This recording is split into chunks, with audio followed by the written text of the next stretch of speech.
Bismillahirrahmanirrahim. Assalamualaikum warahmatullahi wabarakatuh. Innal hamdalillah nahmaduhu wa nasta'inuhu wa nastaghfiruh wa na'udzu billahi min syururi anfusina wa min sayyiati a'malina may yahdihillahu fala mudilla lahu wa man yudlil fala hadiyalah. Asyhadu an la ilaha illallah wahdahu la syarikalah wa asyhadu anna Muhammadan abduhu wa rasuluh. Ya ayyuhalladzina amanu taqullaha haqqa tuqatih wa la tamutunna illa wa antum muslimun. Ya ayyuhan nasu taqu rabbakumul ladzi khalaqakum min nafsin wahidah wa khalaqa minha zawjaha wa basa minhuma rijalan katsiran wa nisaa. Wattaqullaha allazi tasaaluna bihi wal arham innallaha kana 'alaikum raqiba. Ya ayyuhalladzina amanu taqullaha wa qulu qawlan sadida yuslih lakum a'malakum wa yaghfir lakum dzunubakum wa may yuti'illah wa rasulahu faqad faza fawzan 'azima. Amma ba'du fa inna khairal kalami kalamullah wa khairal hadi hadi Muhammad sallallahu alaihi wasallam wa syarrul umur muhdatsatuha fa inna kulla muhdatsatin bid'ah wa kulla bid'atin dhalalah wa kulla dhalalatin finnar. Kita lanjutkan pelajaran berikutnya membacakan kitab Syarah Aqidah Ahlussunnah wal Jamaah. Masuk ke poin 50 ya, ke 54 ya, tentang hukum ya, judulnya hukum wasilah atau hukum tawasul ya. Al-wasilah secara bahasa atau etimologi berarti segala hal yang dapat menyampaikan serta dapat mendekatkan kepada sesuatu ya. Jadi bentuk jamaknya adalah wasail.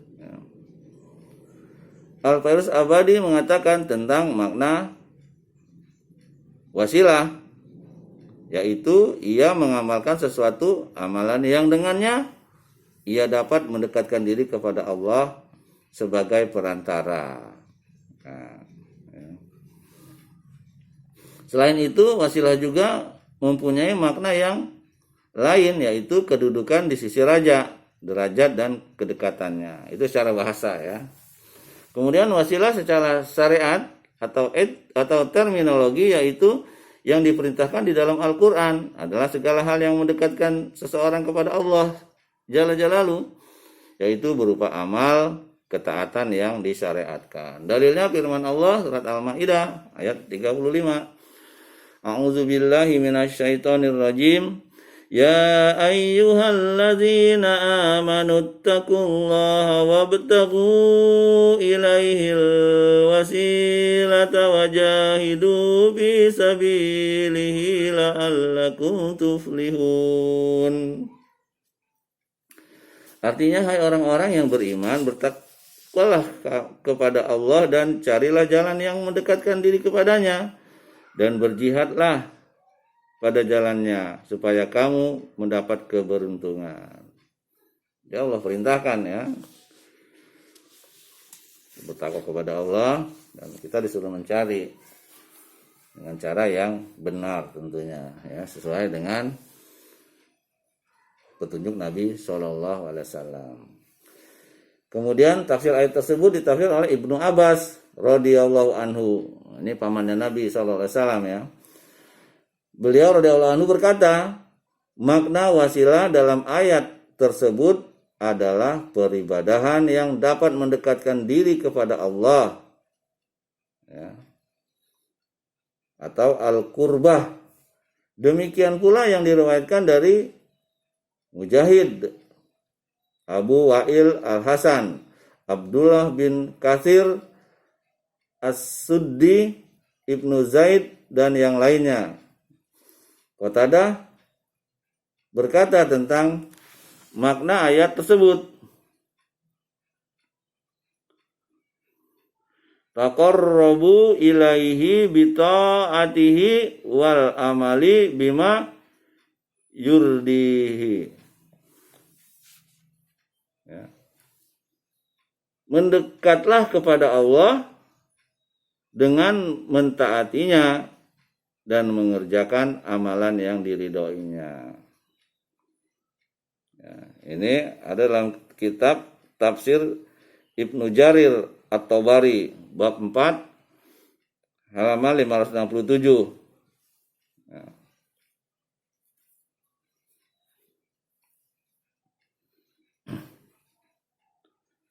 Dan di tafsir Ibnu Katsir bab 2 halaman 60 ya, cetakannya Darussalam.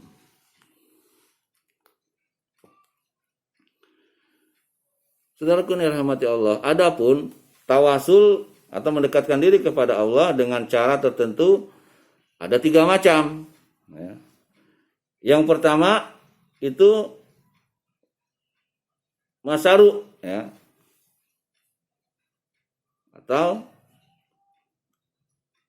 artinya tawasul kepada Allah, ya, dengan asma dan sifatnya, dengan amal soleh yang dikerjakannya atau melalui doa orang-orang soleh, ya. Jadi itu yang pertama, masaru, yaitu tawasul kepada Allah dengan asma wa sifat, ya. Kemudian dengan amal soleh yang dikerjakan atau melalui doa orang yang soleh yang masih hidup tentunya, ya. Kemudian tawasul bid'ah, yaitu mendekatkan diri kepada Allah Azza wa Jalla dengan cara yang tidak disebutkan dalam syariat, seperti tawasul dengan pribadi para nabi dan orang-orang soleh, dengan kedudukan mereka, ya, kehormatan mereka dan sebagainya. Itu termasuk tawasul yang bid'ah. Kemudian tawasul yang syirik, bila menjadikan orang-orang yang sudah meninggal sebagai perantara dalam ibadah, termasuk berdoa kepada mereka, meminta hajat dan memohon pertolongan kepada mereka. Gitu. Nggak boleh, ya. Seperti minta tolong kepada wali, pada makam-makam tertentu yang keramat, tidak boleh. Bahkan kepada makam Nabi pun nggak boleh kita meminta, atau cara kita mendekatkan diri kepada Allah, ya. Itu.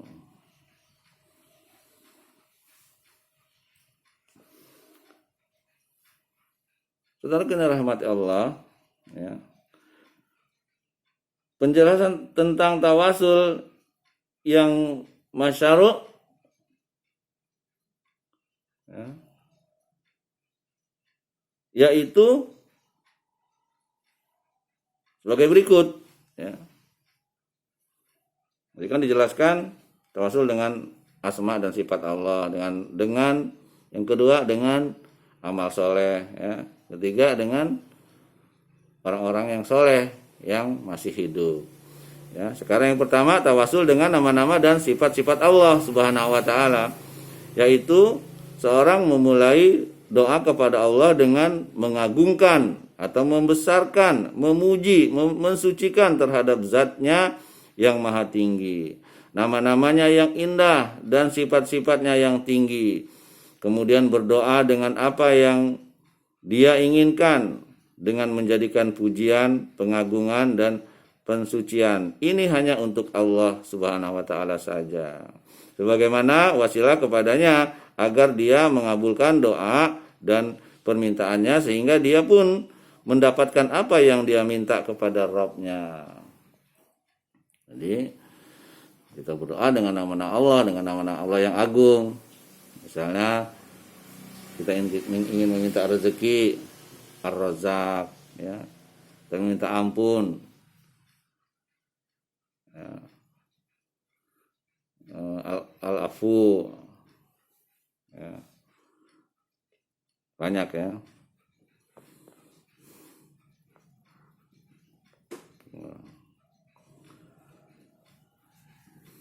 Al-Ghafar, Al-Ghafur, ya, mohon ampun, ya.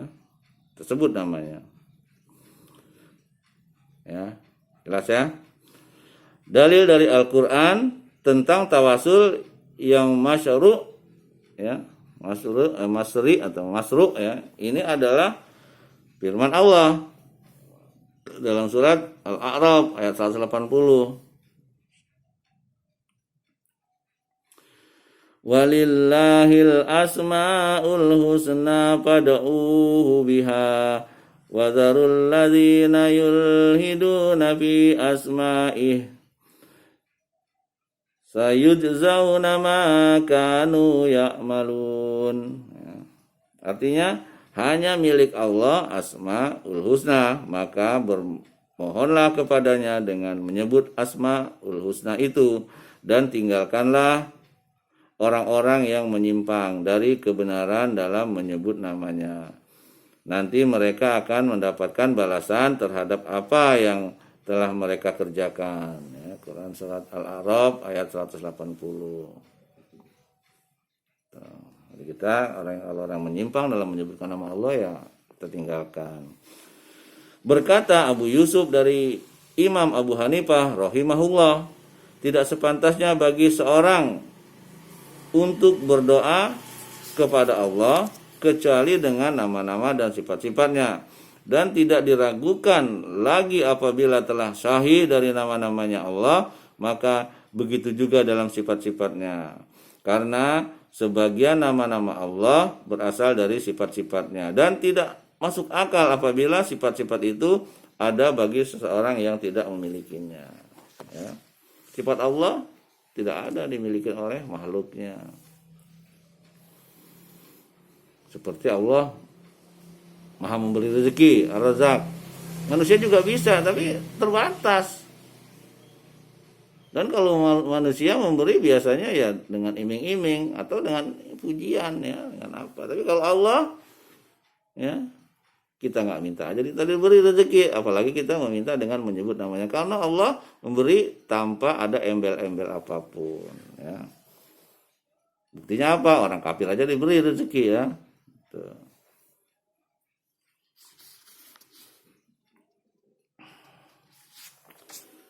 Selanjutnya, setelah dirahmati Allah, dalil dari as-sunnah tentang tawasul yang masyru', ya.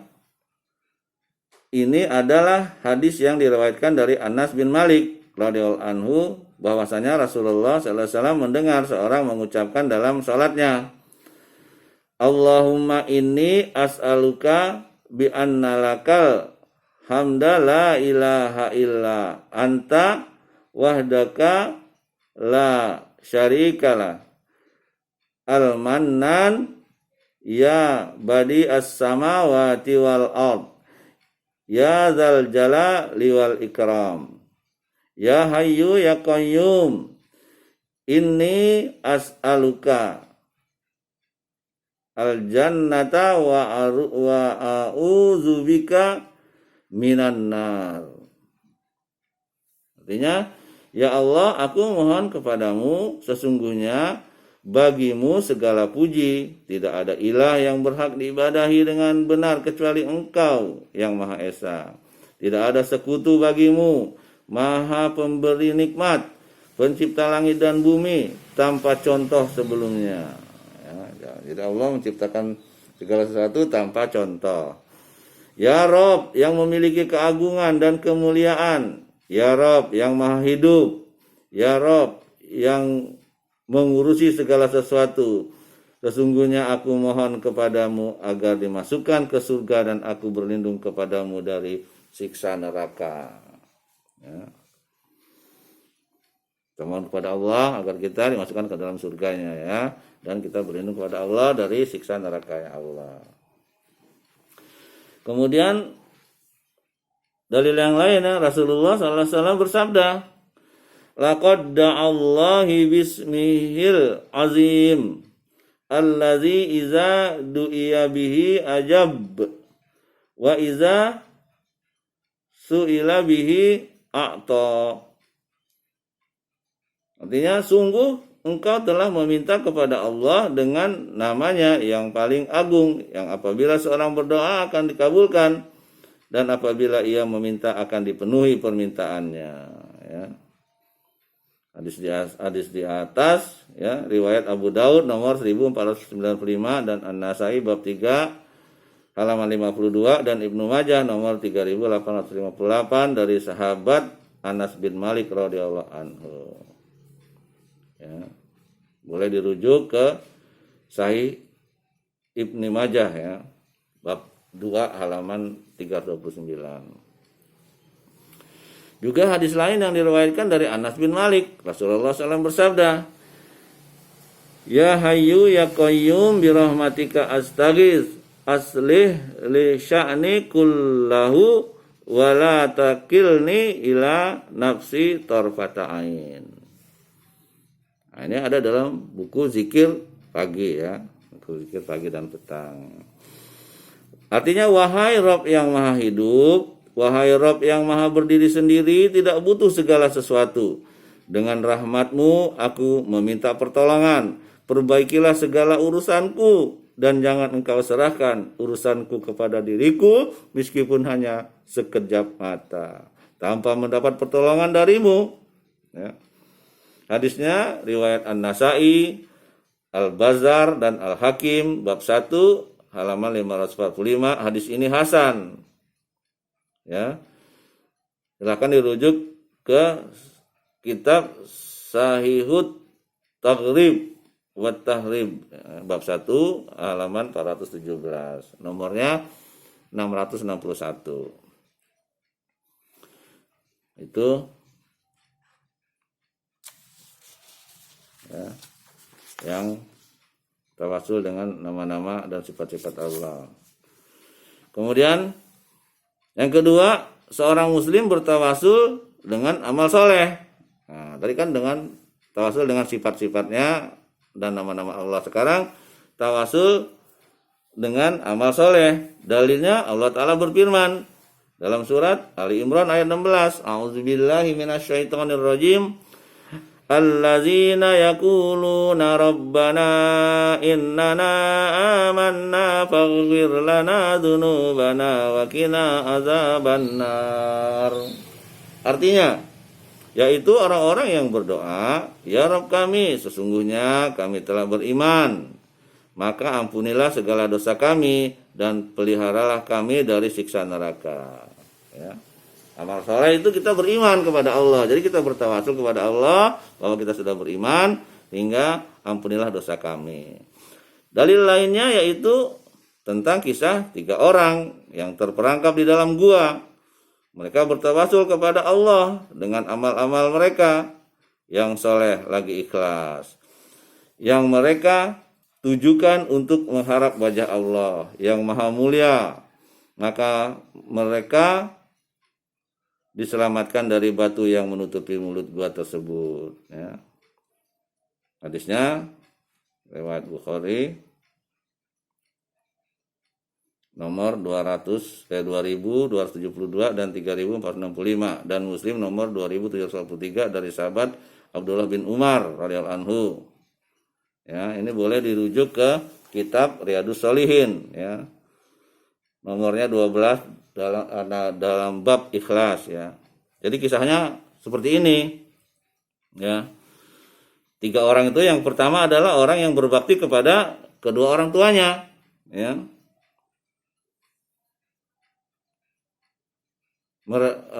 Mereka memeras susu ya untuk orang tuanya, untuk kedua orang tuanya. Tapi setelah mereka selesai memeras susu, kemudian dia memberikan kepada orang tuanya, dan orang tuanya sudah tertidur karena mungkin kelamaan ya kali ya. Gitu. Sedangkan anaknya merengek-rengek minta hasil perahan susu itu. Tapi ya, si bapak tadi tidak memberikan kepada anak-anak dan istrinya. Padahal anak dan istrinya membutuhkan. Dia menunggu ayahnya atau orang tuanya bangun. Nah, setelah bangun orang tuanya, diberikanlah susu itu kepada orang tuanya. Ya, semalaman dia menunggu. Kemudian setelah orang tuanya selesai, baru diserahkan kepada anaknya. Ya. Itu ya diantara kisah 3 orang yang tertutup pintunya di dalam gua ya. Itu. Ini kisah sebelum Nabi ya sallallahu alaihi wasallam. Itu yang pertama kisah. Yang kedua, orang yang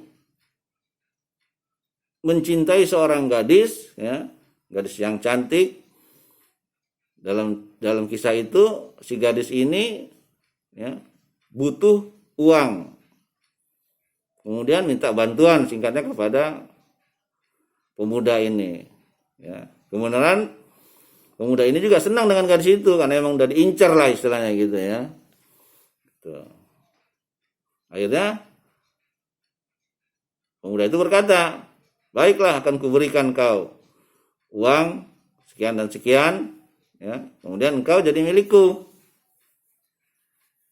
Akhirnya terjadilah transaksi itu. Ya, singkat cerita, pemuda itu ingin menggauli si gadis itu tadi karena dia berhak, merasa berhak, ya, karena dia sudah memberi uang, karena sudah ada perjanjian. Padahal itu kan tidak boleh, ya, zina. Kemudian wanita tersebut waktu mau dilakukan hal seperti itu, dia berkata pada pemuda itu, ya hamba Allah, takutlah kamu kepada Allah, kayak gitu. Ya, kemudian pemuda itu langsung gemetar, takut dia. Akhirnya dia tinggalkan, nggak jadi dia berzina karena dia takut kepada Allah. Sekarang silakanlah kau pergi, mau kemana, katanya. Apa yang sudah kuberikan itu adalah untukmu, tidak ada embel-embel apa-apa.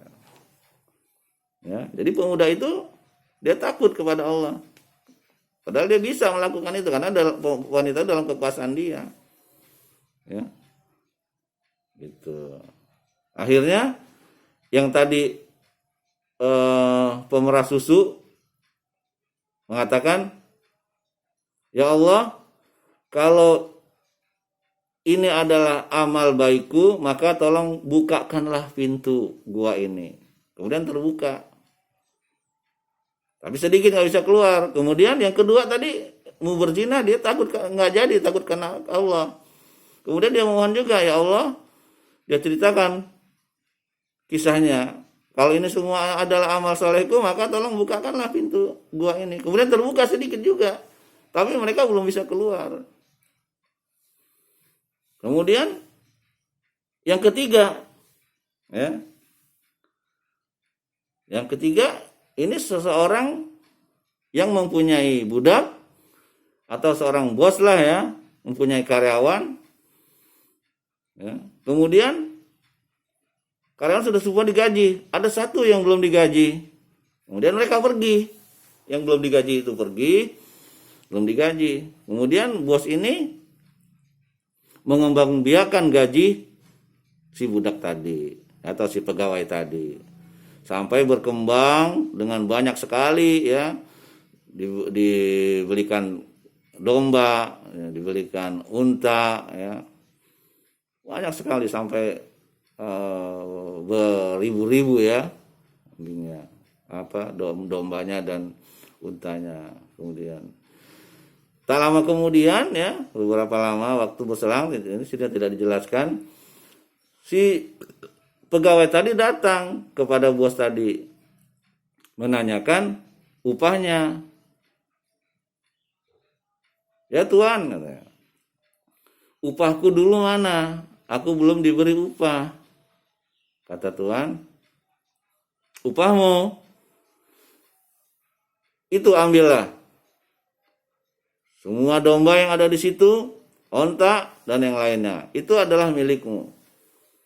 Kemudian si pegawai tadi merasa tersinggung. Ya Tuanku, janganlah engkau menghina aku, katanya, kan gitu. Kata tuannya, aku tidak menghinamu, itulah milikmu semua, karena dari hasil gajimu aku kembangbiakan menjadi begitu banyak. Dan itu adalah milikmu semua, ambillah. Gitu. Kalau kita mungkin kasih gaji ada, ya. Gitu, ya. Ini gajimu, sekian dirham. Ini Tuhan tadi tidak. Karena dia tahu itu adalah uang si pegawai tadi itu. Kemudian kata orang yang ketiga tadi, ya Allah, kalau itu adalah amal baikku, karena semua itu diserahkan semuanya, ya, bukan cuma gaji. Kalau itu adalah amal baik bagiku, maka tolong bukakanlah pintu gua ini. Akhirnya pintu gua itu tergeser penuh, ya. Akhirnya mereka keluar. Ya, itulah kisahnya 3 orang yang terjebak di gua. Nah, mereka bertawasul dengan amal soleh, ya. Termasuk kita, kalau kita punya amal soleh kita bisa bertawasul. Misalnya kita pernah menyumbang anak yatim atau bersedekah, ya. Dan itu bukan riya, karena kita hanya kepada Allah, hanya Allah dan kita saja. Kalau hanya Allah dan kita saja itu bukan riya namanya. Gitu. Ya, ini kisahnya luar biasa ya. Yang satu dia sayang kepada kedua orang tuanya, yang satu dia takut berbuat zina, ya, padahal dia dalam kekuasaan dia. Yang ketiga dia mengembangbiakan harta pegawainya sehingga melimpah ruah. Ya. Dalilnya tadi itu surat Ali Imran, surat yang ketiga ya, ayatnya 16. Kemudian ya tadi sudah dengan sifat-sifat Allah, tawasulnya dengan yang kedua dengan amal soleh. Sekarang yang ketiga, tawasul kepada Allah dengan doa orang yang soleh, ya, yang masih hidup. Ya, misalnya orang itu soleh, kita minta tolong doain boleh. Ya. Jika seorang muslim menghadapi kesulitan atau tertimpa musibah besar, namun ia menyadari kekurangan-kekurangan dirinya di hadapan Allah, sedang ia ingin mendapatkan sebab kekurangan, sedangkan ia ingin mendapatkan sebab ya, yang kuat kepada Allah, lalu ia pergi kepada orang yang diyakini kesalehannya dan ketakwaannya, atau memiliki keutamaan dan pengetahuan tentang Al-Quran serta As-Sunnah. Kemudian ia meminta kepada orang soleh itu agar berdoa kepada Allah atau dirinya supaya dia dibebaskan dari kesedihan dan kesusahan. Maka cara demikian termasuk tawasul yang dibolehkan. Orang yang soleh ya, kita tahu kesolehannya, keilmuannya dia, bukan kepada dukun ya, ntar dukun bilang orang soleh lagi. Gitu. Dan ini orang yang masih hidup ya, kita datang kepada dia, bukan jarak jauh ya, kita datang kepada dia, kita minta doakan, kita punya sakit ya, nggak sembuh-sembuh, kita minta doakan kepada dia, ya, gitu. Jadi boleh ya, tawasul seperti itu, karena kita sadar bahwa kita kurang soleh, misalnya seperti itu ya.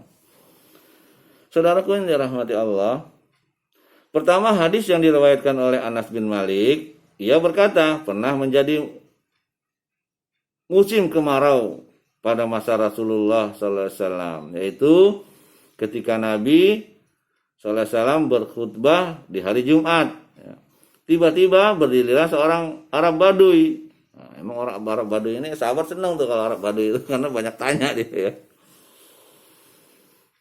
Dia berkata, wahai Rasulullah, telah musnah harta dan telah kelaparan keluarga. Lalu Rasulullah mengangkat kedua tangannya seraya berdoa, ya Allah turunkanlah hujan kepada kami, ya Allah turunkanlah hujan kepada kami, sampai 3 kali ya.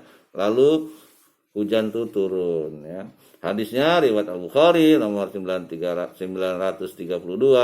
933 dan 1013. Dan Abu Daud nomor 1174 dari sahabat Anas bin Malik radhiyallahu anhu. Itu ya. Itu yang pertama ya. Jadi bertawasul kepada orang soleh yang masih hidup. Kemudian ya, yang kedua, hadis yang diriwayatkan oleh Anas bin Malik bahwa Umar bin Al-Khattab. Nah, ini kasus hampir sama dengan yang pertama ya. Ketika terjadi musim paceklik, ia meminta hujan kepada Allah melalui pamannya Nabi, Abbas bin Abdul Muthalib radhiyallahu anhu. Lalu berkata, ya Allah, dahulu kami bertawasul kepadamu melalui nabimu, melalui nabi kami, ya. Lalu engkau menurunkan hujan kepada kami. Sekarang kami memohon kepadamu melalui paman nabi, maka berilah kami hujan. Ya. Iya, maksudnya Anas bin Malik berkata, lalu mereka pun diberi hujan. Hadisnya diriwayatkan oleh Al-Bukhari nomor 1010 dan 3710 dan Ibnu Sa'ad dalam At-Tahaqat bab 3 halaman 20 ya. Itu. Jadi Umar bin Khattab tidak datang ke kuburan Nabi karena Nabi sudah wafat. Ya. Makanya dia bilang, dulu kami minta kepada Nabi pada saat dia masih hidup untuk turun hujan. Tapi sekarang Nabi sudah tidak ada, makanya diminta kepada pamannya Nabi, yaitu Abbas bin Abdul Muthalib. Ya. Bukan kepada kuburan Nabi. Jadi kita nggak boleh meminta-minta kepada orang yang telah mati. Ya. Apalagi wali ya. Nabi aja kita tidak boleh. Buktinya Umar tidak minta kepada Nabi atau tidak datang ke kuburan Nabi. Dia datang ke pamannya Abbas. Seorang mukmin dapat pula minta didoakan oleh saudaranya untuknya seperti ucapan berdoalah kepada Allah agar dia memberikan keselamatan bagiku atau memenuhi keperluanku. Dan yang serupa dengan itu sebagaimana juga Rasulullah SAW meminta kepada seluruh umatnya untuk mendoakan beliau seperti bersalawat kepada beliau setelah azan atau memohon kepada Allah agar beliau diberikan wasilah, keutamaan dan kedudukan yang terpuji yang telah dijanjikan oleh Allah. Diriwayatkan dari Abdullah bin Amr bin Al-As radhiyallahu anhuma bahwasanya ia mendengar Rasulullah SAW bersabda, "Iza sami'tumul muazzani atau muazzana faqulu mislama yaqul summa sallu alayya fa innahu man shalla alayya salatan sallallahu alaihi biha asyron summa sallallahu azza wa jalla liyal wasilata fa innaha manzilatun fil jannati la tanbaghi illa li abdin min ibadillahi ta'ala wa arju an akuna ana huwa paman sa'ala liyal wasilata halat lahus syafa'ah.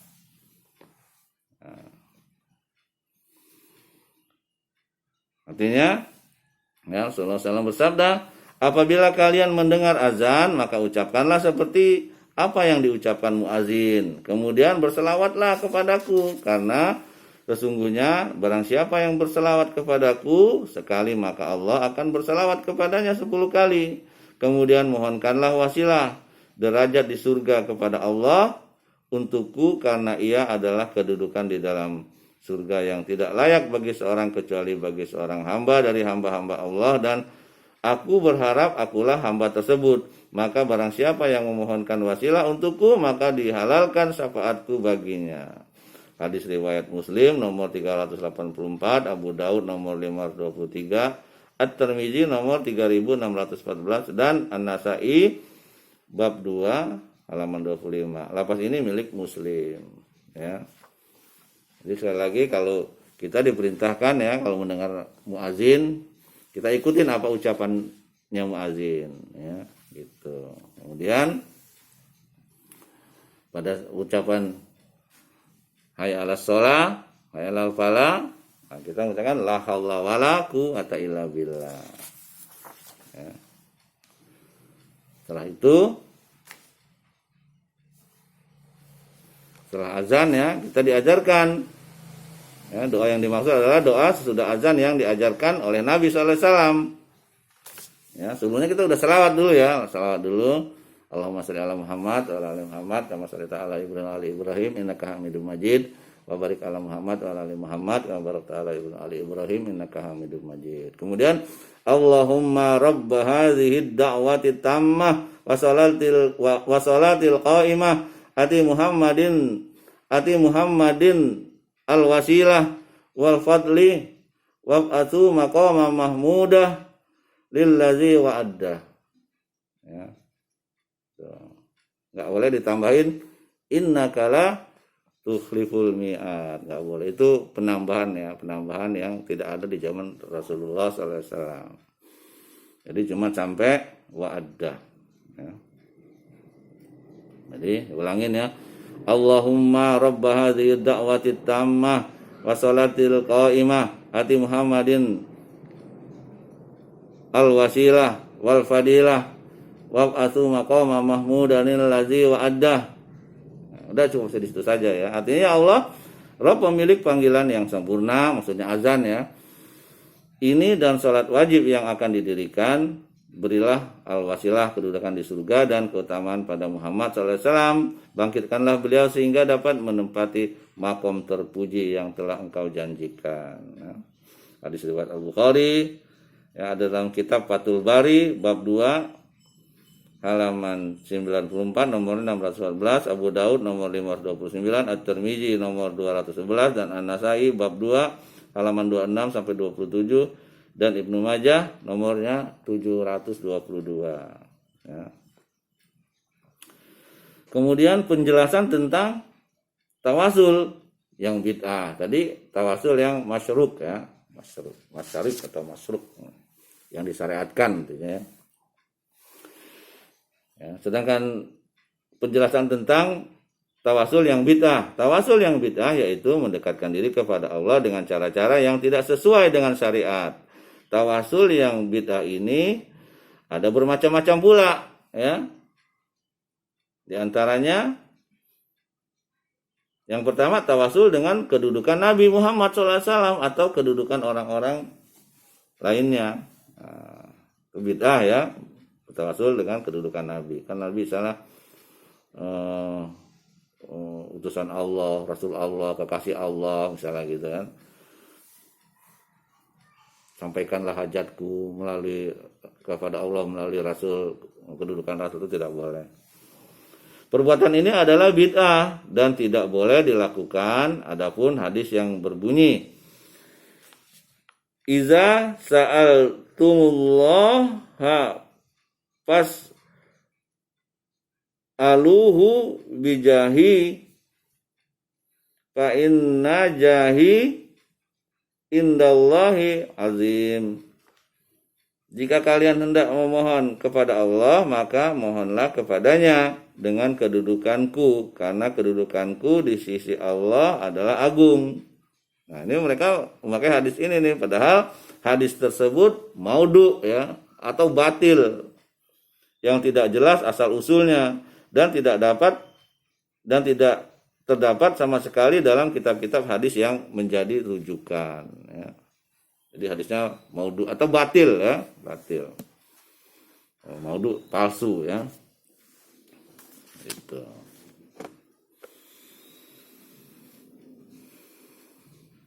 Jika tidak ada satupun dalil yang sahih tentangnya, maka itu berarti tidak boleh. Sebab setiap ibadah tidak dilakukan kecuali berdasarkan dalil yang sahih dari Nabi SAW yang jelas ya. Tuh. Kemudian tawasul yang bid'ah yang kedua, tawasul dengan zat makhluk ya. Zat makhluk. Boleh ya tawasul kepada makhluk zatnya ya.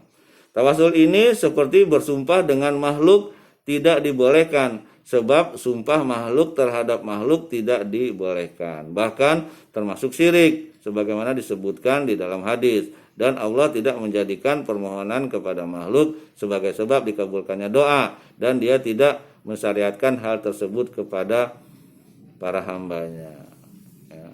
Misalnya kita saya bersumpah demi bapak saya bersumpah demi orang tua saya, tidak boleh. Yang hanya boleh bersumpah demi Allah. Dan ada juga yang sering bersumpah demi Allah, demi Rasulullah, nggak boleh. Karena hanya Allah, karena Rasulullah itu makhluk, ya kasih Allah, nggak boleh itu. Itu termasuk tawasul yang bid'ah, bahkan syirik. Ya. Kemudian yang ketiga tawasul dengan hak makhluk. Ya.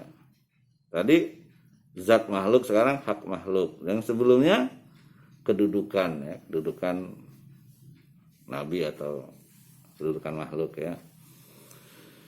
Tawasul ini pun tidak dibolehkan karena dua alasan. Yang pertama, bahwa Allah tidak wajib memenuhi hak atas seseorang, tetapi justru sebaliknya Allah lah yang menganugerahi hak tersebut kepada makhluknya, sebagaimana firman Allah dalam surat Ar-Rum ayat 47. Wa kana haqqan alaina nasrul mu'minin. Artinya dan Allah dan adalah hak kami menolong orang yang beriman. Itu hak Allah ya, yang menolong itu bukan hak makhluknya. Orang yang taat mendapatkan balasan atau kebaikan dari Allah karena anugerah dan nikmat, bukan karena balasan setara sebagaimana makhluk dengan makhluk yang lainnya. Itu ya. Itu yang pertama ya. Tidak mewajibkan memenuhi hak atas seseorang. Yang kedua, hak yang dianugerahkan Allah kepada hambanya adalah hak khusus bagi diri hamba tersebut dan tidak ada kaitannya dengan orang lain dalam hak tersebut. Jika ada yang bertawasul dengannya padahal dia tidak mempunyai hak seperti dia bertawasul dengan perkara asing ya, yang tidak ada kaitannya antara dirinya dengan hal tersebut dan itu tidak bermanfaat untuknya sama sekali ya. Adapun hadis yang berbunyi as'aluka bihaqis ya, as'aluka bihaqi as-sa'ilin ya. Dan seterusnya ya. Aku mohon kepadamu dengan hak orang-orang yang memohon. Hadis ini dhaif ya. Sebagaimana yang diriwayatkan oleh Imam Ahmad di kitab beliau ya. Bab 3 halaman 21. Lafaz ini milik Ahmad dan Ibnu Majah. Di dalam sanad hadis ini terdapat Atiyah Al-Aufi dari Abu Sa'id Al-Khudri radhiyallahu anhu. Ini dijelaskan bahwa Atiyah adalah perawi yang dhaif. Seperti dikatakan oleh Imam An-Nawawi rahimahullah. Dalam Al-Azkar ya. Syekhul Islam Ibnu Taimiyah rahimahullah dalam Al-Qaidatul Jalilah dan Imam Az-Zahabi dalam Al-Mizan, bahkan dikatakan dalam Ad-Du'afa di bab 1 halaman 88 disepakati kedhaifannya. Demikian pula oleh Al-Hafiz Al-Haythami di tempat lainnya dari Majma'uz Zawaid ya, bab 5 halaman 236 ya. Jadi kalau hadisnya dhaif tidak bisa diamalkan. Itu sepakat para ulama ya. Hadisnya lemah. Makanya kalau periwayat hadis itu ya, kalau dia misalnya hafalannya nggak bagus atau orangnya sering lupa atau dia berbohong, nggak boleh meriwayatkan hadis ya. Misalnya nih kita ngasih ayam ya, pura-pura ya, ker misalnya itu. Kemudian datang tuh ayam, tapi kita nggak ada makanan. Nah itu berarti itu orang tersebut tidak boleh meriwayatkan hadis karena dia sudah berbohong walaupun kepada binatang sekalipun. Nah itu. Apalagi pada manusia, apalagi hafalannya juga lemah. Itu. Nah Atiyah ini sudah divonis dia perawi yang dhaif ya, makanya hadisnya yang dikeluarkan dari dia karena ada dia di situ Atiyah ini, maka hadisnya tidak bisa diamalkan. Ya. Jadi, tawasul yang syar'i atau masyrik ya. Yang pertama, yang kedua tawasul yang bid'ah. Sekarang kita masuk tawasul yang syirik ya, penjelasannya. Tawasul yang syirik yaitu menjadikan orang yang sudah meninggal sebagai perantara dalam ibadah seperti berdoa kepada mereka, meminta hajat atau memohon pertolongan sesuatu kepada mereka. Dalilnya firman Allah surat Az-Zumar ayat 3 ya. A'udzubillahi minasyaitonirrajim. Ala lillahid dinul khalis wallazina ittakhadhu min dunihi awliya'a ma na'buduhum illa liyuqarribuna ilallahi zulfa innallaha yahkumu bainahum fima hum fihi yakhtalifun innallaha la yahdi man huwa kadzibun kafar. Artinya, ingatlah hanya milik Allah agama yang bersih dari syirik. Dan orang-orang yang mengambil pelindung selain Allah berkata, kami tidak menyembah mereka, melainkan agar mereka mendekatkan kami kepada Allah. Nah, mereka berkilah ya, dengan sedekat-dekatnya. Sesungguhnya Allah akan memutuskan di antara mereka tentang apa yang mereka perselisih padanya. Sesungguhnya Allah tidak memberi petunjuk bagi orang-orang yang pendusta dan sangat ingkar. Ya. Dan mereka berdalih, kami tidak meminta kepada ini, kami mintanya kepada Allah, cuman melalui yang lain ya. Jelaskan situ.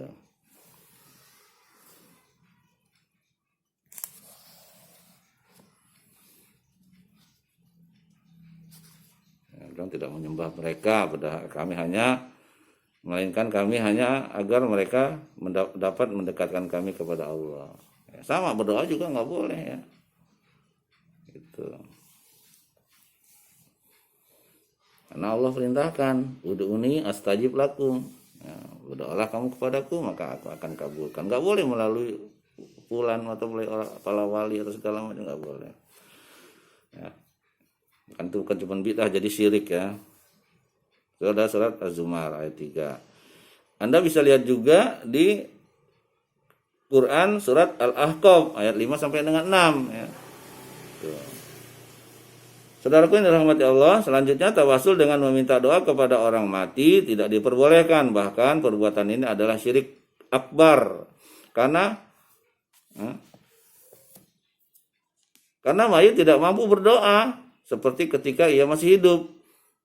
Walaupun dia orang soleh ya, bahkan Nabi sekalipun. Demikian juga meminta syafaat kepada orang mati, karena Umar bin Al-Khattab radhiyallahu anhu, Muawiyah bin Abi Sufyan radhiyallahu anhu, dan para sahabat yang bersama mereka juga para tabi'in yang mengikuti mereka dengan baik ketika ditimpa kekeringan, mereka memohon diturunkan hujan, bertawasul dan meminta syafaat kepada orang yang masih hidup ya. Tadi ya, hadis yang tadi seperti minta kepada pamannya Nabi yaitu Abbas bin Abdul Muthalib ya. Jadi dan meminta syafaat kepada orang yang masih hidup seperti kepada Al-Abbas bin Abdul Muthalib dan Yazid bin Al-Aswad. Mereka tidak bertawasul meminta syafaat dan memohon diturunkannya hujan melalui Nabi Muhammad ya, karena Nabi sudah wafat ya. Sallallahu alaihi wasallam, baik di kuburan beliau ataupun di kuburan orang lain. Tetapi mereka mencari pengganti dengan orang yang masih hidup. Ya, sudah jelas ya.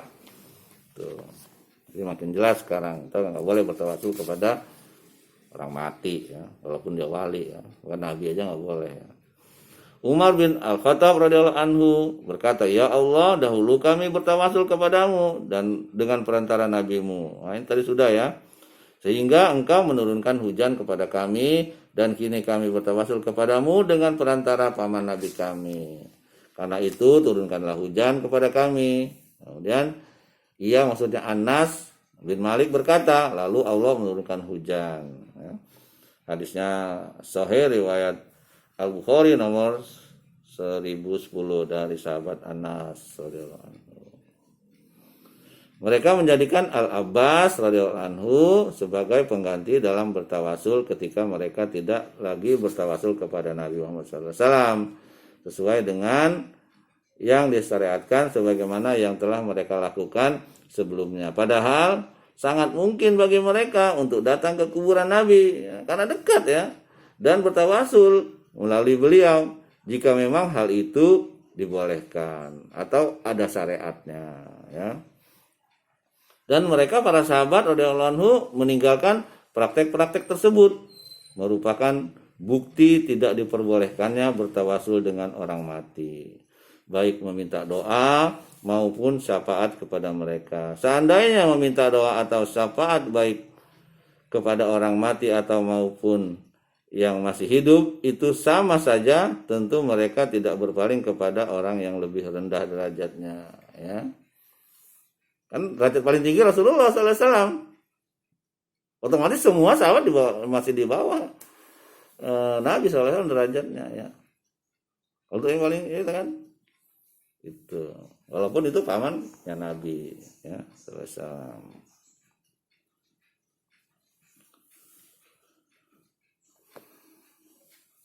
Ya.